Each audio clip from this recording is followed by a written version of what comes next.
ఒకవైపు Israel, Iran, America భీకర దాడులు చేసుకుంటూ శాంతి ఒప్పందం మీద సంతకం చేసినా దాడులు మాత్రం కొనసాగిస్తూనే ఉన్నాయి.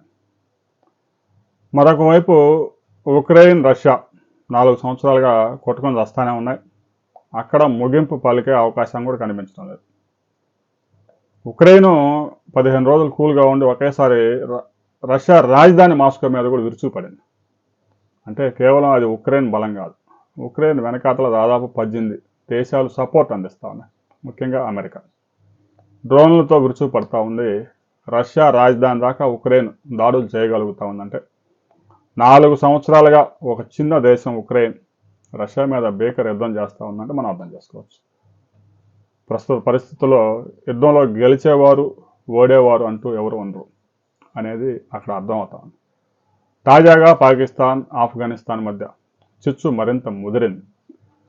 కరాచీలో పాక్ సైనిక స్థావరం మీద ఉగ్రవాదులు దాడి చేసిన తర్వాత పాకిస్తాన్ సైన్యం సీరియస్గా తీసుకొని ఆఫ్ఘనిస్తాన్ మీద భీకర దాడులు చేసి ఒక కీలక కమాండర్ సహా 30 మందిని చంపేశారు. కరాచీలో దాడులకి తాలిబాన్లో నుంచి విడిపోయినటువంటి జమాత్ ఉల్ అహ్రార్ అనే ఉగ్రవాద సంస్థ మేమే దాడులు చేశామని ప్రకటించింది. కరాచీలోని పాక్ కీలక సైనిక స్థావరం మీద దాడి చేసి 3 సైనికుల్ని చంపివేసి 4 బాగా గాయపరిచి పేలుడు పదార్థాలన్న వాహనంతో వారు చొరబడి ఉగ్రవాదులు అరాచకం సృష్టించారు.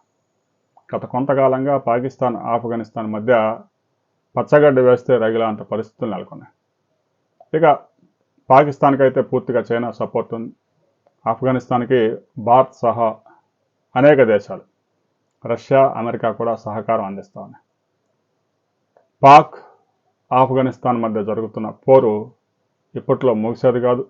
ఈ యుద్ధం మరింత తీవ్రతరం కాబోతా ఉందని అంతర్జాతీయ విశ్లేషకులు కూడా అంచనా వేస్తూ ఉన్నారు. రాబోయే రోజుల్లో ఆఫ్ఘనిస్తాన్ కూడా తక్కువగా అంచనా వేయడానికి లేదు. తాలిబాన్ల పాలన నడుస్తూ ఉంది. ఆఫ్ఘనిస్తాన్లో తాలిబాన్లను తరిమి కొట్టి అక్కడ ప్రజాస్వామ్యం తీసుకురావాలని అమెరికా చేసిన ప్రయత్నాలు విఫలమయ్యాయి. దాదాపు 10 సంవత్సరాల పాటు అమెరికా సైనికులు 10 లక్షల కోట్ల రూపాయలు ఖర్చు చేసి 30,000 మంది అమెరికా సైనికులు ప్రాణాలు కోల్పోయినా తాలిబాన్లు ఏమీ చేయలేకపోయారు. చివరికి తాలిబాన్ చేతుల్లోనే అధికారం పెట్టి వెళ్ళిపోయారు. ఇక రాబోయే రోజుల్లో పాక్, ఆఫ్ఘన్ ఈ దాడులు మరింత తీవ్రతరమై యుద్ధంగా మారే ప్రమాదం కనిపిస్తూ ఉంది. దీనికి సంబంధించి ఐక్యరాజ్య సమితి కూడా ఒక కీలక ప్రకటన చేయబోతా ఉంది. ఆ తర్వాత మరిన్ని వివరాలతో మరో వీడియోలో మనం కలుసుకుందాం.